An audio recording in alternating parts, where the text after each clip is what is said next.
Fala, fera!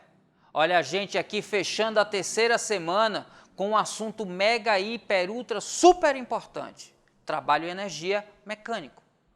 Lembra que o trabalho acontece sempre por conta de uma força.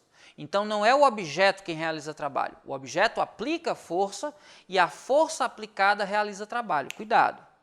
Para que haja trabalho diferente de zero, é preciso ter uma força, é preciso que haja deslocamento e força e deslocamento não podem ser perpendiculares. De novo, tem que ter força, tem que ter deslocamento e força e deslocamento não podem ser perpendiculares.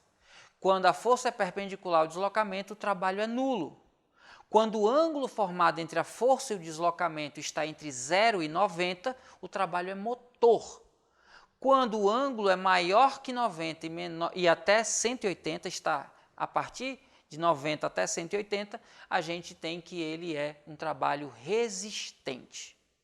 Muita atenção e cuidado também na energia mecânica, porque ela pode aparecer em duas modalidades. A atual, que é aquela que está relacionada ao movimento, que a gente chama de energia cinética, cuja expressão é massa vezes velocidade ao quadrado sobre 2. Lembrando, essa energia é sempre positiva, mas ela depende do referencial, já que a velocidade muda com a mudança do referencial. E há a modalidade da energia que a gente chama de potencial, que está relacionada com posição. A cinética com velocidade, a potencial com posição. A posição dentro de um campo gravitacional, a gente tem energia potencial gravitacional, m vezes g vezes h, onde g é gravidade e h é a posição. Se eu estou acima, atenção, se eu estou acima da referência, a energia potencial é positiva. Se eu estou abaixo, é negativa. A energia potencial que depende de uma mola que está deformada é chamada de energia potencial elástica e é dada pela expressão constante vezes o quadrado da deformação sobre 2. Perceba que essa energia é sempre positiva. Por quê? Porque a força elástica é restauradora. Ela vai sempre realizar trabalho para voltar para a posição zero. Ou seja, ela vai sempre gastar a energia que acumulou de forma potencial. Tranquilo?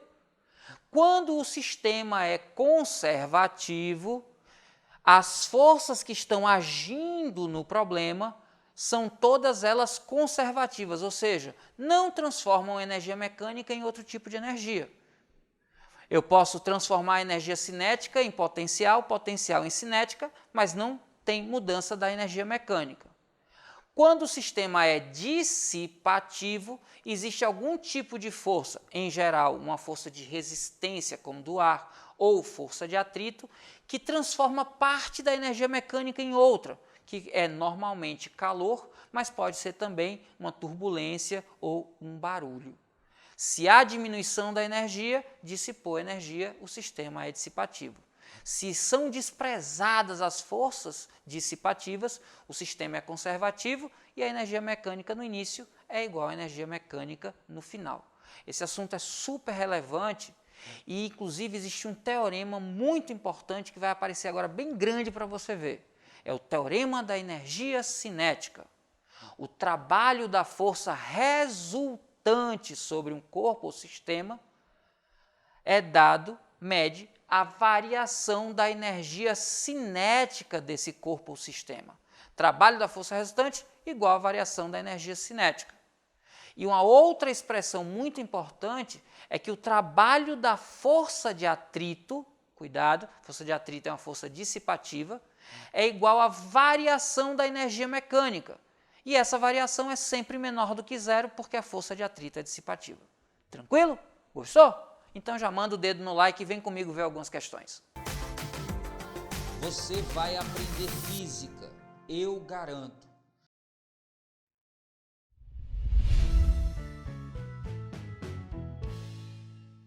Podemos comparar o trabalho realizado por um monjolo de massa igual a 30 kg com aquele realizado por um pilão manual de massa igual a 5 kg. Nessa comparação, desconsidere as perdas e considere G 10 metros por segundo quadrado. Um trabalhador ergue o pilão manual e deixa-o cair de uma altura de 60 centímetros. O mondiolo cai sobre grãos de uma altura de 2 metros. O pilão manual é batido a cada 2 segundos e o mondiolo a cada 4 segundos. Quantas pessoas seriam necessárias para realizar com o pilão manual o mesmo trabalho que o mondiolo no mesmo intervalo de tempo? Olhando para o que diz o texto, o mondiolo consegue erguer uma massa de 30 kg que cai de uma altura de 2 metros a cada 4 segundos. Já cada pessoa no pilão, a massa tem 5 kg e a queda é de 60 centímetros a cada 2 segundos. Ele quer comparar o mondiolo com as pessoas no pilão. E como fala de tempo, a gente vai comparar as potências. No caso, a potência aqui está associada ao trabalho da força-peso, porque a gente tem uma massa que está no campo gravitacional se deslocando uma certa variação de altura, e isso num certo intervalo de tempo. Como eu quero comparar mondiolo e pilão, aí eu vou fazer P do mondiolo sobre P do pilão. Bora fazer aqui a conta. A massa que o mondiolo desloca é de 30. A aceleração da gravidade é 10, a variação de altura é 2, e isso tudo acontece em 4 segundos. A massa que o pilão desloca é 5, a altura é 60 centímetros, passando para metros eu divido por 100, dá 0,6. Lembrando que eu tenho que comparar nas mesmas unidades, por isso eu estou passando centímetros para metros. Vezes a gravidade, que é 10. Aqui eu botei massa vezes gravidade vezes altura, aqui ficou massa vezes gravidade vezes altura. A ordem dos fatores não altera o resultado do produto. Tudo isso dividido por 2. Aí eu tenho 30 vezes 10, 300, vezes 2, 600, dividido por 4, 150. Do lado de cá, 5 vezes 0,6 dá 30, vezes 5 vezes 0,6 dá 3, vezes 10 dá 30, dividido por 2 dá 15. Ou seja, a potência do mondiolo corresponde, 150 dividido por 15, a 10 vezes a potência do pilão. Então eu preciso de 10 pessoas manuseando o pilão para conseguir realizar o mesmo trabalho que o mondiolo no mesmo intervalo de tempo, ou seja, para ter a mesma potência do mondiolo. Então a alternativa que diz isso para a gente é a da letra E, de eita, poxa, coisa fácil. Fácil quando a gente sabe o que fazer, e é por isso que você está aqui, para saber e fazer. E aí, fera, já merece seu like? Então cai matando aí nesse like e já sabe, se tiver dúvida, deixa nos comentários que eu respondo. O brinquedo consiste de 2 peças de plástico ligadas através de uma mola. Quando pressionado sobre o solo e abandonado, ele sobe verticalmente na direção normal. O centro de massa do brinquedo atinge uma altura máxima de 50 centímetros, quando a compressão inicial da mola é de 2 centímetros. Se a massa total do brinquedo vale 200 gramas, quanto vale a constante de força da mola? Aqui uma representação básica do que diz a questão. Diz que no início o corpo está parado, comprimindo a mola de 2 centímetros, e aí dispara o brinquedo para cima e ele sobe em relação ao nível inicial 50 centímetros. Em nenhum lugar está se falando sobre atrito. E aí a gente já sabe que quando é sem atrito, a energia mecânica se conserva. E eu vou ter então que a energia cinética do início mais a energia potencial do início é igual à energia cinética do final mais a energia potencial do final. No início o corpo está em repouso, não tem energia cinética, mas está com uma mola comprimida, então eu tenho energia potencial elástica, K vezes x ao quadrado sobre 2. No final, 50 centímetros é a altura máxima. Se é a altura máxima, a gente já sabe que ele para. E se ele para, fica apenas com energia potencial gravitacional, m vezes g vezes h. Como a questão pede para a gente qual o valor da constante K, o valor da constante K vai ser igual. 2 que está dividindo passa para o outro membro multiplicando, 2mgh, e x ao quadrado que está multiplicando vai passar dividindo. Tudo isso sobre x ao quadrado. Atenção e cuidado, porque se eu quero a constante em newtons por metro, eu preciso transformar de grama para quilograma. E aí é só dividir por 1000. 200 dividido por 1000 dá 0,2 quilogramas. E se eu quero usar em newtons por metro, eu preciso passar centímetros para metros, que é só dividir por 100. Nesse caso, eu vou optar por escrever na forma de potência, 2 vezes 10 elevado a menos 2. Aqui eu também posso escrever na forma de potência, então quando eu trouxer para cá, presta atenção, fera, vai ficar 2 vezes a massa é 0,2. Eu vou escrever a massa como 2 vezes 10 elevado a menos 1, vezes a aceleração da gravidade, que é 10, vezes a altura em centímetros. Opa, mas eu quero em newtons por metro, então eu vou transformar isso aqui para metros, dá 0,5. Tudo isso dividido por x ao quadrado. X é 2 vezes 10 elevado a menos 2. 2 vezes 10 elevado a menos 2, tudo isso ao quadrado. 2 vezes 2 em cima é 4. 2 ao quadrado embaixo também é 4. Então eu posso simplificar esse produto aqui com esse 2 aqui embaixo. Potência de potência, eu repito a base e multiplico os expoentes. Menos 2 vezes 2 dá menos 4. Como está no denominador, ao passar para o numerador, eu vou passar com o sinal invertido. Então, olha só, separando aqui para facilitar, eu vou ficar com 0,5 vezes 10 elevado a menos 1 vezes 10 é 10 elevado a 0, que é 1. Isso vezes 10 elevado a menos 2 ao quadrado dá 10 elevado a menos 4. Quando passa do denominador para o numerador, inverte o sinal do expoente. 10 à quarta.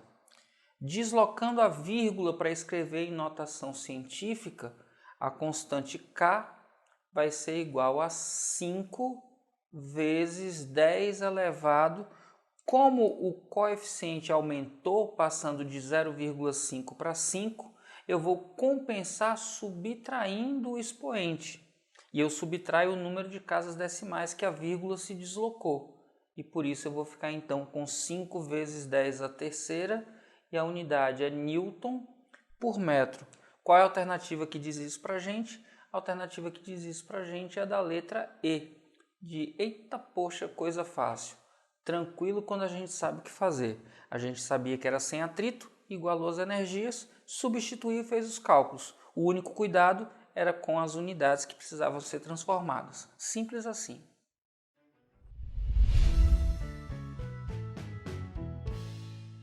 O setor de transporte, que concentra uma grande parcela da demanda de energia no país, continuamente busca alternativas de combustíveis. Investigando alternativas ao óleo diesel, alguns especialistas apontam para o uso de óleo de girassol, menos poluente e de fonte renovável, ainda em fase experimental. Foi constatado que um trator pode rodar nas mesmas condições mais tempo com 1 litro de óleo de girassol que com 1 litro de óleo diesel. Fera, registre isso aí, nas mesmas condições, mais tempo com óleo de girassol que com o litro de óleo diesel. Essa constatação significaria, portanto, que usando óleo de girassol, ora fera, se eu tenho as mesmas condições e consigo rodar mais tempo com óleo de girassol, É porque esse óleo é capaz de liberar mais energia para o trator. Isso, em comparação ao óleo diesel, o óleo de girassol é capaz de liberar mais energia. Então a gente tem que procurar a alternativa que diz isso. E quando você lê com atenção, a alternativa E diz o seguinte: a energia liberada por 1 litro desse combustível, no caso óleo de girassol, seria maior do que por 1 litro de óleo diesel. A alternativa correta, então, letra E de eita poxa, coisa fácil. Terminal de cargas, uma esteira rolante é utilizada para transportar caixas de massa M igual a 80 kg com centros igualmente espaçados de 1 metro. Quando a velocidade da esteira é 1,5 metros por segundo, a potência dos motores para mantê-la em movimento é P0. Em um trecho de seu percurso, é necessário planejar uma inclinação para que a esteira eleve a carga a uma altura de 5 metros como indicado. Para acrescentar essa rampa e manter a velocidade da esteira, os motores devem passar a fornecer uma potência adicional aproximada de... Atenção! Questão legal é essa da FUVEST. Perceba que o acréscimo de potência que é preciso ter nesse trecho é porque, além do esforço para manter a velocidade de 1,5 na horizontal, ou seja, eu tenho que estar dando energia para poder ter essa energia cinética na esteira, eu vou fazer um acréscimo de energia potencial gravitacional. Então, a potência extra está relacionado com o trabalho da força-peso e com o tempo para realizar esse trabalho. Ora, mas o trabalho da força-peso vai ser a massa total deslocada ao longo da esteira, eu vou escrever aqui massa total, vezes aceleração da gravidade, vezes variação de altura. Atenção, o trabalho da força-peso na subida é negativo.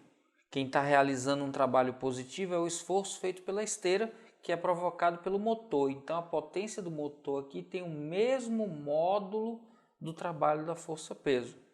E isso aqui está dividido por ΔT. Agora é que vem o grande tchan. Presta atenção, fera. Quando uma caixa sai aqui da base até chegar aqui em cima, ela vai percorrer uma distância que, se eu considerá-la contando a partir dos intervalos entre as caixas, quando tem um aqui embaixo que tem um aqui em cima, entre eles tem N intervalos de 1 metro. Então a distância é N. E qual vai ser o tempo para a caixa subir? Ora, se eu tenho aqui uma velocidade de 1,5, eu posso dizer que isso aqui é ΔS sobre ΔT, onde esse deslocamento é N metros. Ora, mas essas caixas subindo aqui, se eu tenho essa caixa aqui em cima e mais uma caixa no caminho, ao longo disso aqui, quanto de massa eu vou ter? Ora, tira essa que está aqui na ponta, e aí como eu tenho N intervalos, eu vou ter daqui para cima N dessas caixas. Logo, eu vou poder colocar que essa massa total é N vezes a massa de cada caixa, que é 80. A aceleração da gravidade é igual a 10, a variação de altura é igual a 5, e isso aqui está dividido por ΔT. Ora, mas se essa distância é N, ΔS é N, então N sobre ΔT é igual a V, que é igual a 1,5. Eu não preciso saber quem é N, nem preciso saber quem é ΔT, porque eu sei que a relação, a razão entre N e ΔT é 1,5.